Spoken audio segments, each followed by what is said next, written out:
The Great Soul Awakening, Moving Out of Darkness, Embracing the Light by Teresa Heipel, Master of Divinity Counseling. We're going to talk about relationships and marriage. Tammy and Tony are at a crossroads in their relationship.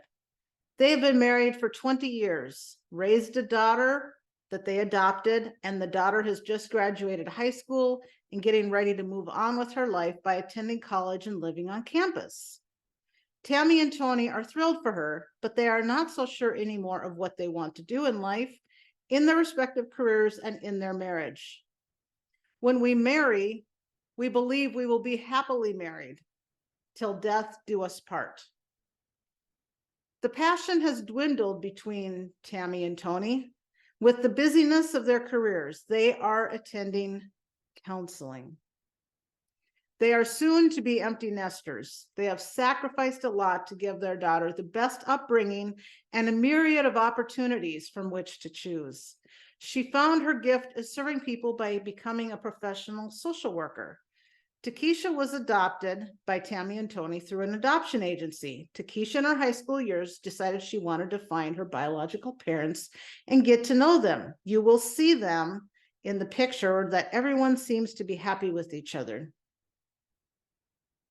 Both Tammy and Tony know that their marriage is in trouble. Will they resolve these differences and stay together? Or will they decide that their zest for each other has dwindled? While they still love each other and care about one another, they may decide to split up and divorce. How does their adoptive daughter, Takesha, feel about this idea of mom and dad splitting up? Well, Takesha is not surprised that her parents may want a divorce. According to her, my mom and dad were very loving toward me and supported me in every activity I was in. They were there for me and I appreciated that very much. However, I could tell there was an ambivalence in their relationship for a long time. As I got older, they started to drift apart more and more. They were by each other's side when there was a corporate function to go to. They played the dutiful husband and dutiful wife role in those situations, but I never felt that mom and dad had passion going on in their marriage since I was a little girl. There has been no infidelity, just a passion that has not sustained itself. Of course, after several years of marriage, the honeymoon phase has fizzled out a long time ago. In your 20s and 30s, a lot of the relationship is based on what happens in the bedroom. Life happens, the couple go to their jobs, and they work their way up the corporate ladder. Tammy is an attorney and Tony is a medical doctor. They are both doing great in their respective careers. Besides being together and seeing Takesha growing up and taking part in her after-school activities and being a strong supporter with everything she did, there wasn't much time for them to really cultivate their relationship and grow together. Both of them are feeling sad for the lack of passion they now have for each other. Both of them grew up in a good family, but they learned how to be passive-aggressive. Many relationships are passive-aggressive. They both know how they feel, but they are unwilling to talk about it for fear of hurting the other person's feelings. What happened to get them to this place? They grew up in similar situations. Mom and dad were together for many years. Tammy's dad died in a fatal car accident, and Tony's mom has passed from cancer. They understood what grief meant for each other. They were in college together. They were in some of the same classes and some of the same college events. They looked forward to seeing each other in classes, on campus, and at their events. They were an item. If anyone was going to get together and stay married and stay together, it would be Tammy and Tony. They were absolutely made for each other. Tammy's mom and dad were educated, and they were also in their own respective careers. Her dad was an attorney, and her mother taught high school science. She had the brain of both of them. She was very good in sciences and thought about a career in medicine, but decided she would rather be an attorney. And she's a constitutional attorney.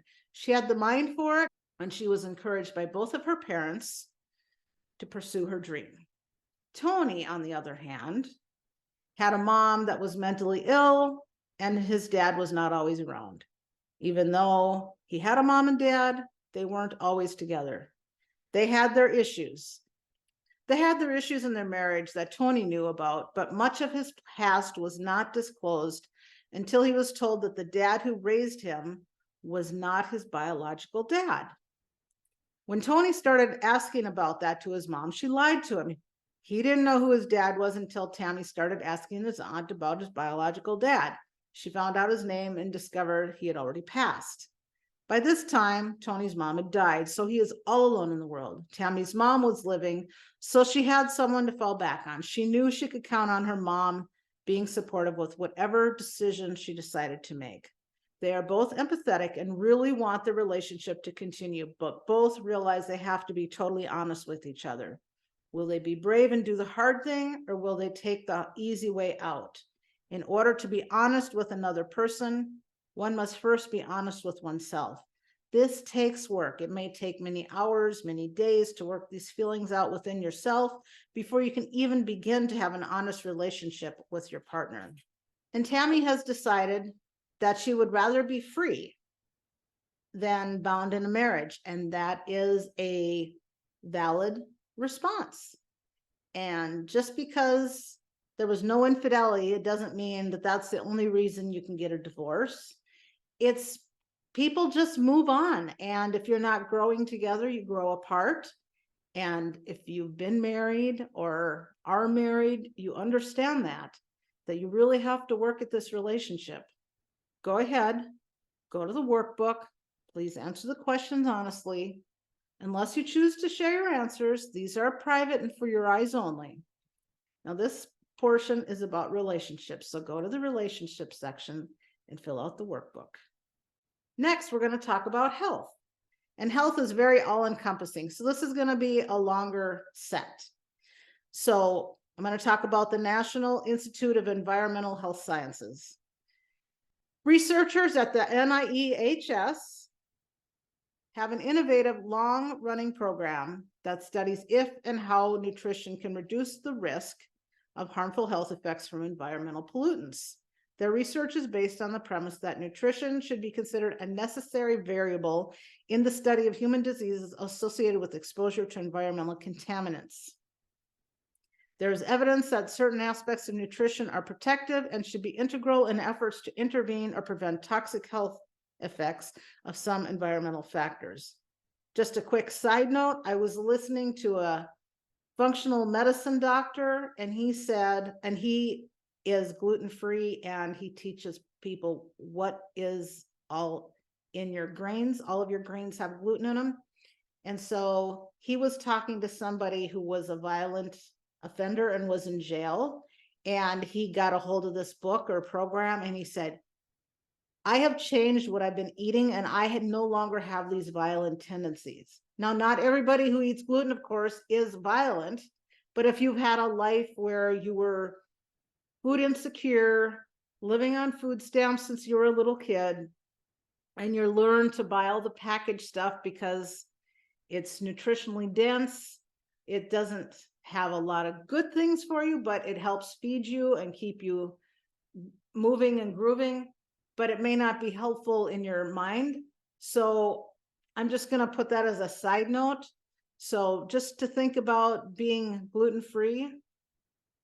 Gluten-free, there's gluten in every form of grain. So this particular doctor wrote a book called Grain-Free, Pain-Free. Take it for what it's worth. I'm reading the book. I like it. I've been gluten-free for many years, so I'm just tweaking what I've been doing. So back to what we're talking about. So the research has uncovered how a person's diet can protect against the harmful health effects of exposure to polychlorinated biphenyls, which is PCBs. Now banned from production, PCBs were once commonly used in making products such as heat transfer fluids and coolant in electrical transformers. They discovered that certain nutrients like vitamin E and omega-3 fatty acids can reduce cell damage from PCB exposure, and that a type of fiber found in vegetables can potentially protect against cardiovascular problems related to PCB exposure. They also found that dietary fat that is high in linoleic acid can worsen the cardiovascular effects of PCBs. So we want to talk about some findings for particular health issues that seem to be rampant in our society today. The first one is ADHD. Researchers demonstrated that low vitamin D during pregnancy was related to an increased risk of attention deficit hyperactivity disorder, ADHD, a finding that could lead to new prevention measures. Asthma, much of the research on nutrition and autism concerns periods before and during conception. Asthma is a common childhood disease that disproportionately affects urban minority populations. Researchers discovered that vitamin D has a protective effect among children with asthma who live in urban environments with poor indoor air quality. In other words, obese children with low levels of vitamin D have worse asthma than children with higher vitamin D levels. A diet deficient in antioxidants, which are micronutrients that help defend cells in the body, has been suggested as one reason for the asthma epidemic. The traditional Mediterranean diet typically includes foods rich in antioxidants such as vegetables, fruits, nuts, fish, and olive oil with a low intake of meat. This diet pattern has been shown to be protective of asthma and allergic disease in multiple studies. Autism spectrum disorder. It's really okay to be different. Autism spectrum disorder, ASD, is a broad range of conditions that affect communication and behavior.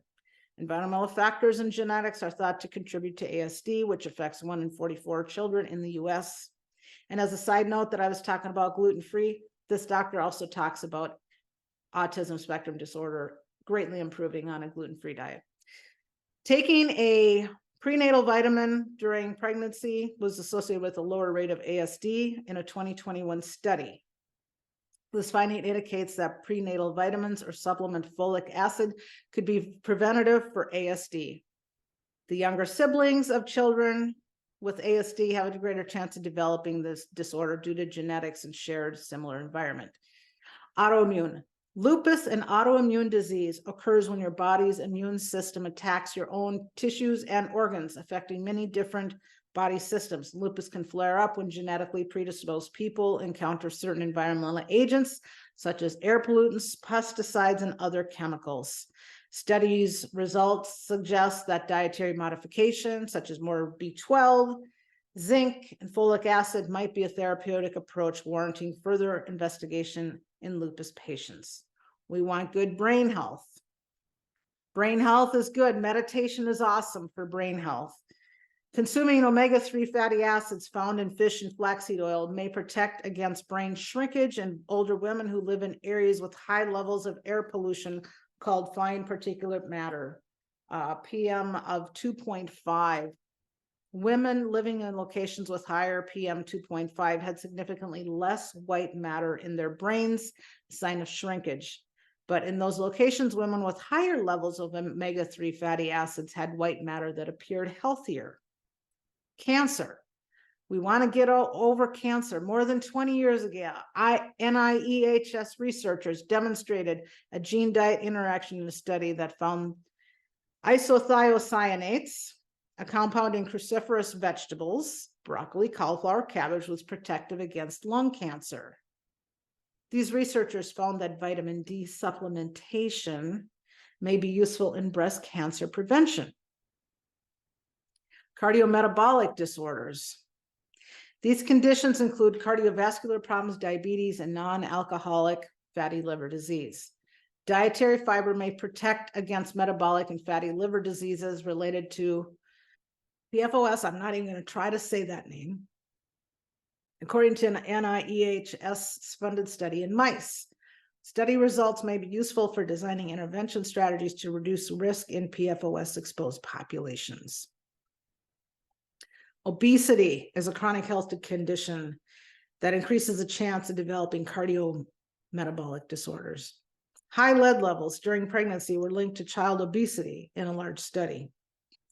Inflammation. Many epidemiological studies provide evidence that cardiovascular diseases are linked to environmental pollution. So we don't want pollution. We want to be out in nature, such as this picture. We want to be where there's lots of trees, taking up a lot of the carbon dioxide, so we don't have to take care of that in our bodies. We need our trees, and we need our healthy walkways, and we need to be able to get out in nature and enjoy nature. Wherever you are, try to find some place in nature where you can go walk and breathe in the fresh, clean air because it is so soothing and it is so healing. Reproductive health. There's a growing acceptance that nutrition may be related to fertility and specifically the success of infertility treatment in women. Research found that women consuming a pro-fertility diet that included supplemental folic acid, vitamin B12, vitamin D, low pesticide fruits and vegetables, whole grain seafood, dairy and soy foods have a greater chance of live birth following assisted reproductive technologies. Air pollution can harm reproduction through a variety of biological mechanisms, including oxidative stress, endocrine disruption, DNA methylation, and altered immune response and inflammation. So we want our food environments to be healthy. Our food environments is a systematic review published in 2020, suggests that the health of some children may be affected by food environment near schools. Sometimes there are fast food restaurants near schools to entice the children to eat all this garbage, because that's what it is. It's a lot of stuff that should not be in food. A lot of things that are in there are not food products. You want to try to eat as organic and as close to nature as possible without the pesticides and all of that.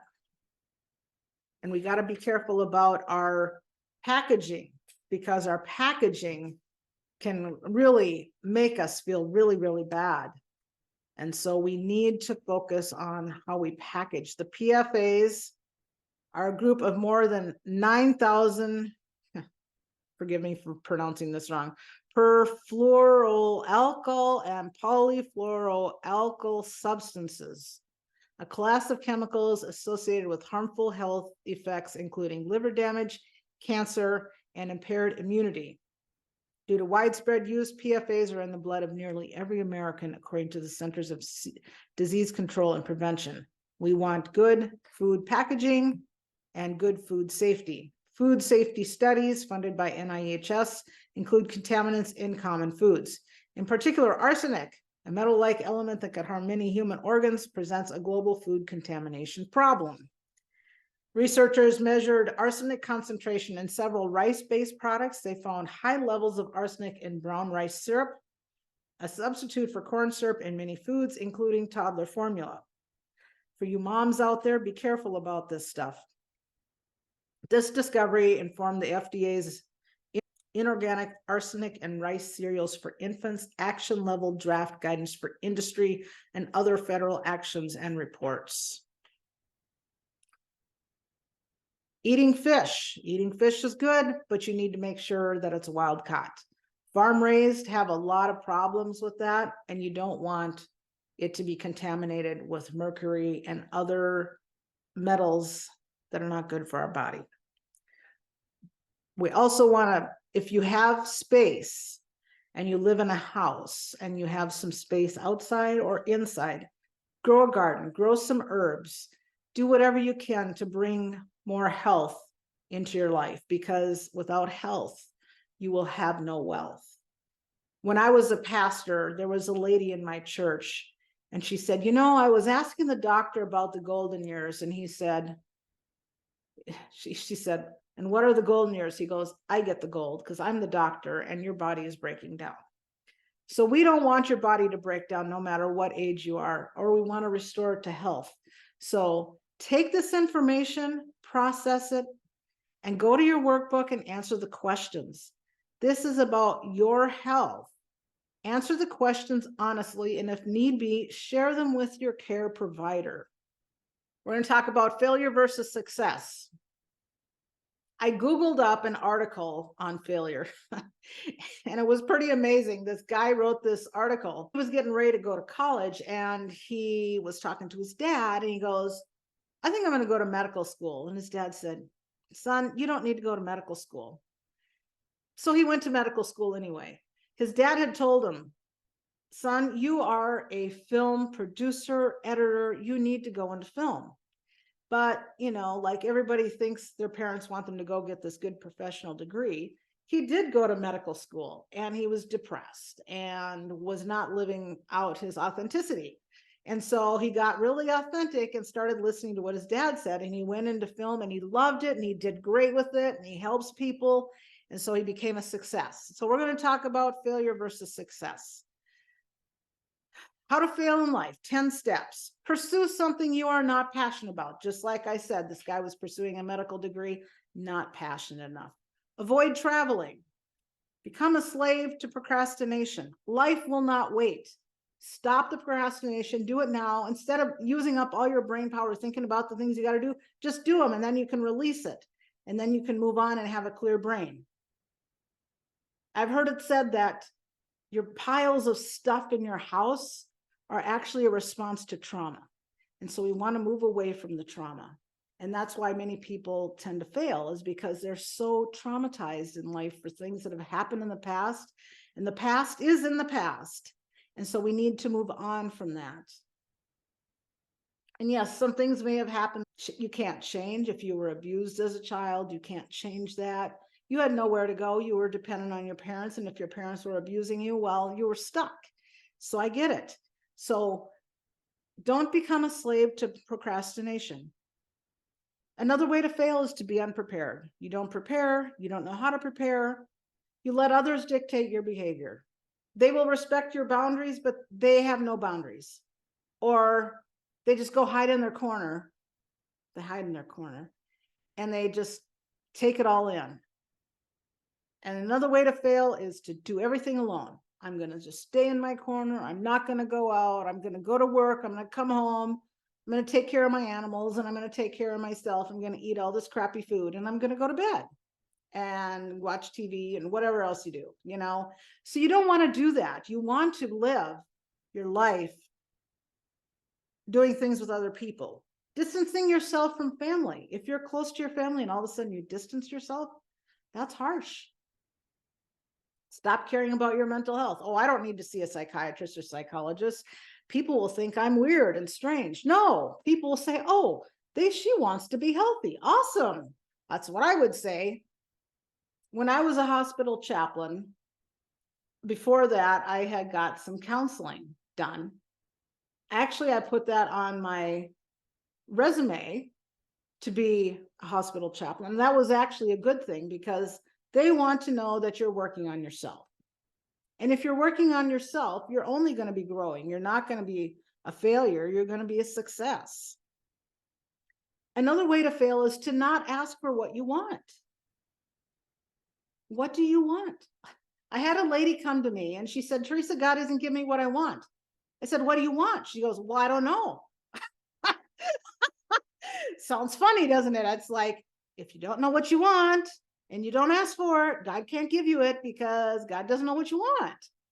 I mean, yes, God knows this innately and everything, but God wants you to ask. Ask and you shall receive. Seek and you will find. Knock and the door will be open. For everyone who asks receives. He who seeks finds, and to him who knocks, the door is going to be opened. So there you go. Ask for what you want. Step number 10, the last one, don't learn from failure. Some people are afraid to put the left foot in front of the right foot for fear that they're going to fail or fall down. It's like, come on, people, make a chance, take a chance. Oh, I'm going to fail. Well, how do you know? Of course you're going to fail. You know what? When we were learning how to walk, did our parents say, oh, you're not going to be any good at this. I'm not going to have you walk. No, your parents were encouraging you, honey, get up. It's okay. You know, and you were this tall, something like that, so you could fall, and you weren't that far from the floor to fall, thank goodness.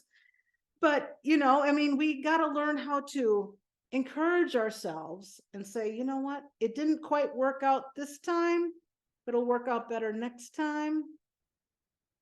Now we're going to talk about how to be successful. Don't be angry like this guy. This is not a way to be successful. This is a dictator. This lady, she's building a growth mindset. She is so happy. She's improving her emotional intelligence, the ability to understand, utilize, and reason with emotions. And that is important. You can make or break a job by not having an emotional intelligence. You can be a PhD or any other kind of doctor. And if you don't have emotional intelligence, you are not going to be good at anything that you do because you don't understand people and you don't know how to regulate your emotions. You got to develop mental toughness and resilience. I worked with a lady who said, you know, I'm a very sensitive person. I'm like, well, that's okay. But if I'm going to confront you because you're doing something wrong and you're going to take it personally, that's not my problem. It is so not my problem. I'm not in charge of how you feel. Your feelings are yours, and I can't change it. And that's okay. I'm just saying, don't try to make everybody happy, because that's going to be a failure. Strengthen your willpower. Whatever project you're working on, just keep going. Just keep going. Like I said earlier, in the health area, I'm working on going totally grain-free, because that's what's going to help my body to not have aches and pains. As I get older, I tend to feel those more. I'm not that old, but I do have some good white hair on my head. Strengthen your willpower. Focus on intrinsic motivations. You know, I'm going to climb up these stairs, whether I have pain in my hips and knees or not. I'm going to keep going. I'm going to keep, and it's also set achievable goals. You're going to say, okay, if my knees and my hips hurt, my goal is to make it up all of these steps in 4 times that I try this, or whatever, you know, I mean, set something that's realistic for you that you can do. But that also stretches you a little bit. You don't want to set easy goals. I mean, I can read 100 books in a day if I'm reading children's books. Now, I love to read, and I can read books galore, but I'm just saying, set reasonable goals, achievable goals that are working for you. Nurture traits linked to high potential. If you have ever been in the workplace, you've probably taken some personality tests. There's the DISC formula, and then there's MBTI, the Myers-Briggs Type Indicator. A long time ago, I was qualified to administrate and do that test. So the Myers-Briggs Type Indicator is either extrovert or introvert, sensing or intuition, thinking or feeling, judging or perceiving. And do not put judging as judgmental, because that's not the word. Judging means I'm judging how long it's going to take me to get something done. They're very organized, methodical, planned. And yes, things can happen and you can become a P, but if you live mostly from being organized and methodical and stuff, you tend to reduce stress by quite a bit. Just by doing that one small thing is just getting organized. So also other traits that are linked to high potential are conscientiousness, accepting of ambiguity. Let me tell you, there's a lot of gray in life. There's not a lot of black and white. Capable of adjustment. You know, you can choose to change your mind. The more you know, the more you know. And the more you know, then you know that things can change and your thought patterns can change. And that's okay. Courageous. Being courageous to get out in front of people. If you're a super introvert, that's not me, but if you're a super introvert, getting out and talking in front of people can be really hard to do. But once you take that courage and get up in front of people and talking, you go, oh, that wasn't bad at all. I'm going to do that again. And you get more courage and become more curious about things. Competitiveness. Now, we often think of this as a male trait, but it's not. If you're working up the corporate ladder, you're a certain kind of competitive and you want to be the best. This is what I'm going to say. Don't try to take other people out in the process. Become better today than you were yesterday, and tomorrow be better than today. Compete against yourself. Just always become more and more open, more loving, less judgmental.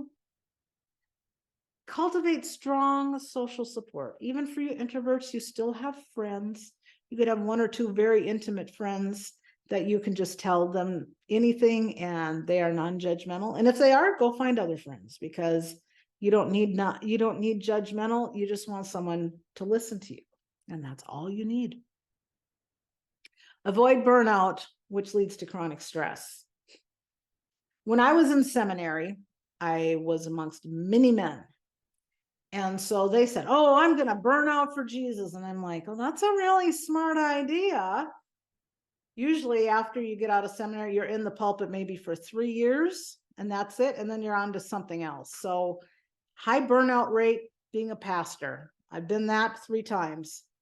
I have no desire to be a pastor of a particular church. Now, I would love to get up in front of people. I don't mind if I'm in a pulpit speaking, but I don't want to be a regular pastor in a regular church. So every Sunday I have to come up with a different sermon. That's not who I am. But everyone in life has a choice. You can choose to fail in life and you can choose success. Do you choose to fail in life or do you choose success? Now, most people would think that's pretty crazy to ask that question. But if you're not moving forward, you're not traveling to expand your mindset, you're procrastinating, not making decisions, that is choosing to be a failure. If, however, you choose to move forward, build a growth mindset, develop mental toughness, strengthen your willpower, find out what truly motivates you, then you choose to be a success. Success is more of a mindset than a dollar amount. Some people are highly successful in life without a lot of tangible rewards. Some need the tangibles to see that they are successful, and those are both very valid reasons. So these people, they are very, very happy to be successful. This lady just finished school.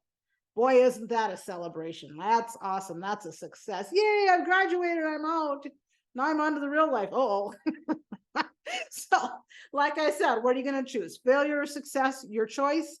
Please go to the workbook at this time and go through the exercises. The last thing we're going to talk about is hopefully the last thing we have to deal with in life, which is grief, which doesn't always happen that way. Grief is so hard, and no one ever wants to talk about death and grief, but it happens. Losing someone you love can change your world instantly. There is no such thing as somewhat dead or somewhat alive. You're either alive or you're dead. And the only difference is a missed breath, really. So you miss the person who has died and you want them back. You may feel sad, alone, angry, you're in denial, anger, bargaining, depression, acceptance, the 5 stages of grief. If you're a busy caregiver, you might feel lost when you're suddenly faced with lots of unscheduled time. These feelings are very normal. There's no right or wrong way to mourn. Sometimes people die in car accidents or some other kind of accident, and all of a sudden they were in perfectly healthy shape, and all of a sudden, bam, gone. It's like, oh, I had no chance to say goodbye. And so you may be dealing with those feelings too. And it's all good. It's all fine to have those feelings. The death of a loved one can affect how you feel, how you act, and what you think. Together, these reactions are called grief. It's a natural response to loss. Grieving doesn't mean you have to feel a certain way and have certain emotions. People can grieve in very different ways. And people should never tell you, just get over it and move on. That's not very compassionate. I like compassion.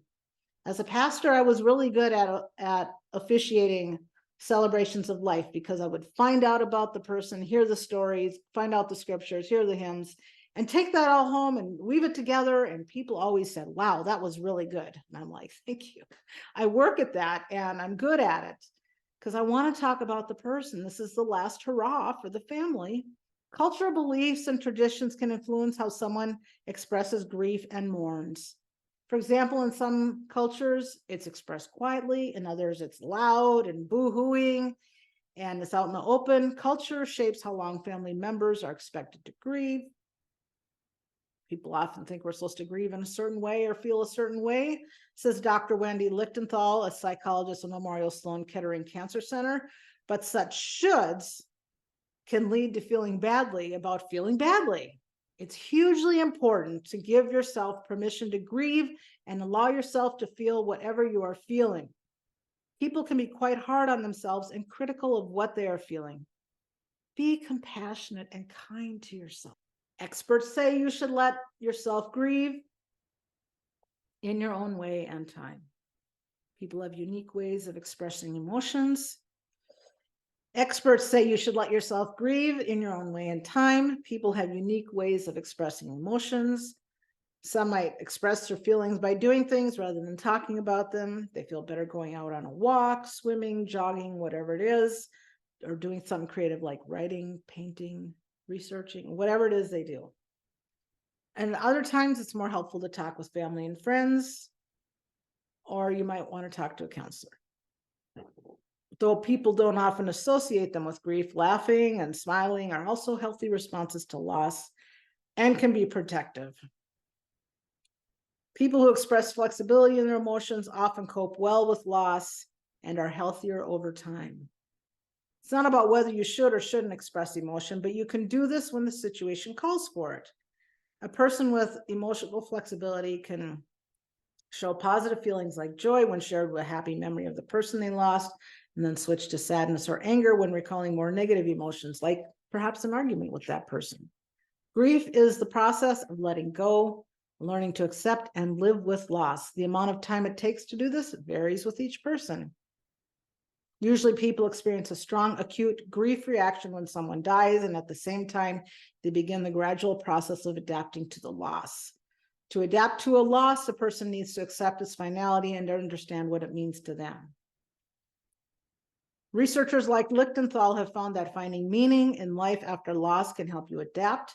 Connecting to those things that are most important, including the relationship with the person who died, can help you coexist with the pain of grief.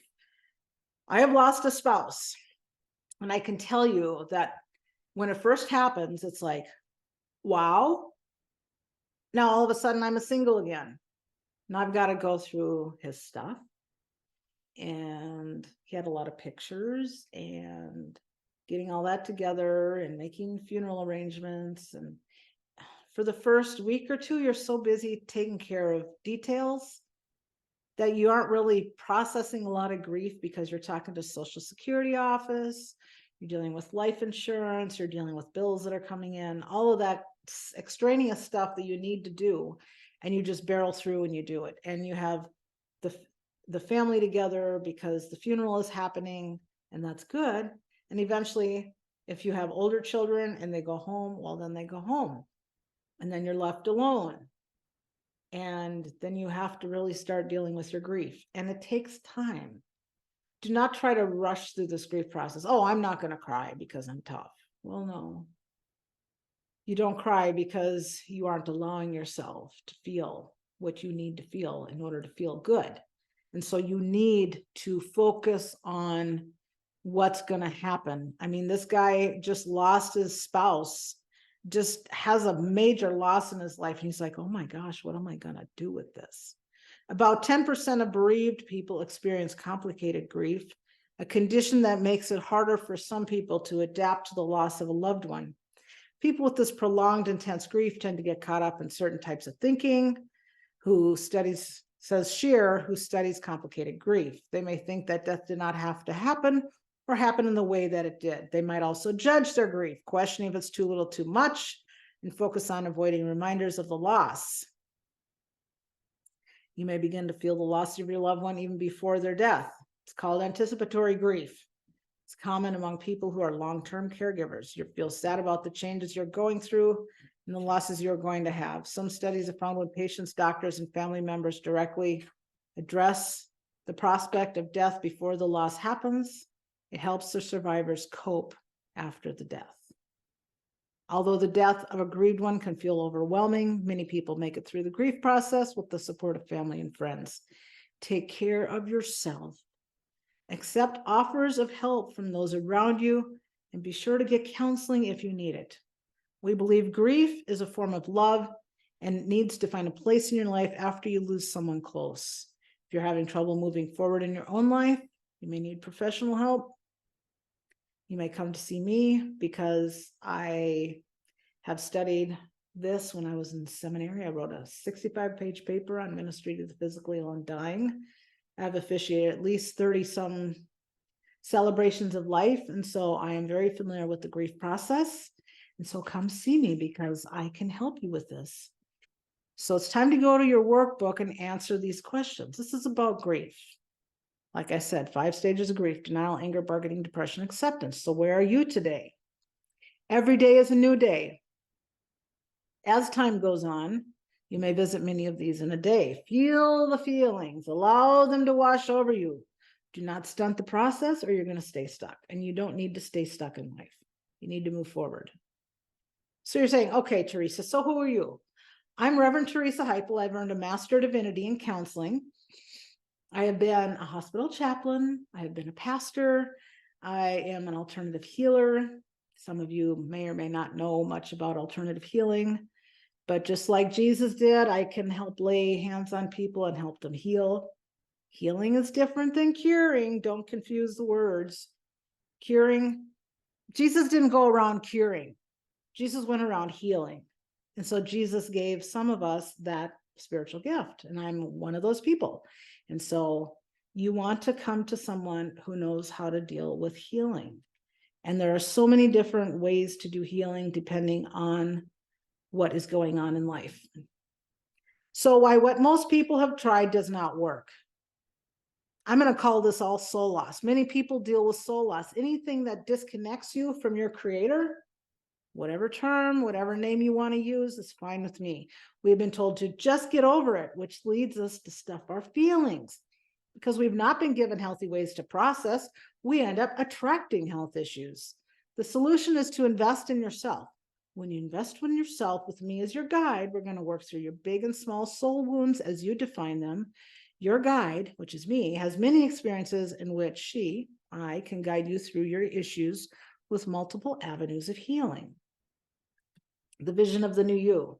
You come out of this course and you're going, wow, I've really changed my thinking process. I feel different, I think different, and therefore I am much more empowered. And that's exactly where we want you to be. We want you to be aware, alive, awake, conscious. I mean, fully conscious and aware of what you're doing, staying in the present. It is so hard to do that, trust me.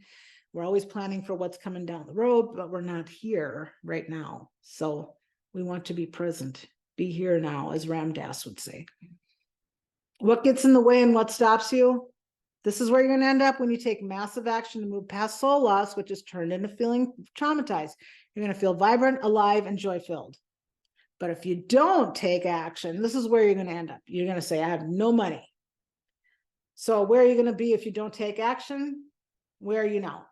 There's always money for things that are important to you. This is just not important to you. If it's important to you, you find the money. Everything that's important, you find money. For this low cost that I'm doing, you can just skip one meal going out to eat and you'll have the money. Time, not enough time. If you don't take time now, you're going to still be suffering. So you have time for the things that are important to you. So make this an important thing because it is. You need to get past this stuff. You say, oh, Teresa, I have a hard time completing things. Again, you're going to keep suffering more years. You got to take the time. You got to complete things. A lot of people feel like a failure because they don't complete things. Let's change that 180 and let's make you a success by completing something. And you can have me as your guide. I'll be your coach. No problem. The Great Soul Awakening, moving out of darkness, embracing the light. Benefits and why you need to invest in yourself. Your soul is feeling the darkness and the pain.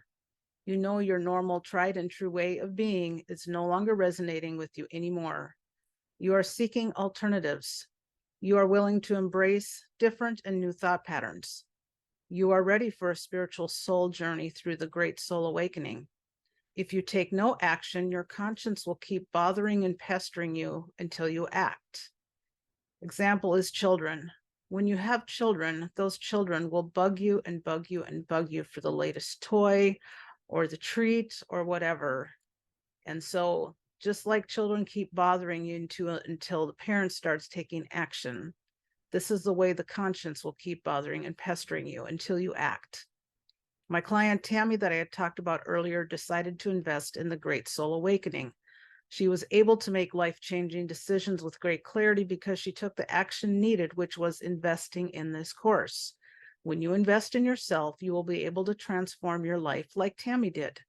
Tammy took massive action. If she hadn't, she would have stayed stuck and miserable. I'm going to ask you, do you enjoy being stuck and miserable? Or are you deserving of a great life with the ability to transform your life to new soaring heights? We all know the answer to that question. The answer is, of course, I am deserving of a great life with the ability to transform my life to new soaring heights.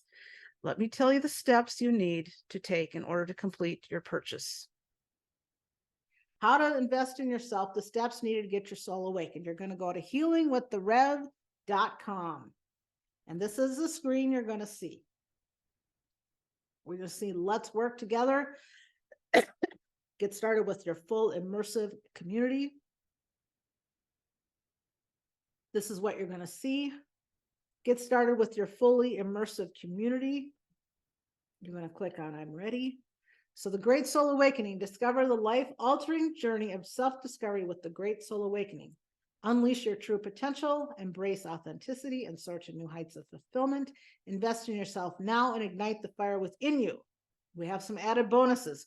Cope with Loss Workshop. This is great for those of you who are going through grief or had grief going on. So it's all good. This bundle is going to move you from feeling intense emotions over grief and loss to a dynamic, vibrant, self-confident you. Essential Oils, your comprehensive guide, a full digital book on how plant extracts assist in your healing, $199 value, 37 digital guides on emotions, $259 value at no cost to you, and more. Over $1,000 in value. Limited time is $99. Click I'm ready because you are ready. Now is the time. Invest in yourself. If you're anything like me, you wished you would have come sooner. You wish you would have had this sooner. Purchase the Great Soul Awakening. Go to healingwiththerev.com. I look forward to connecting with you soon. Have a great day.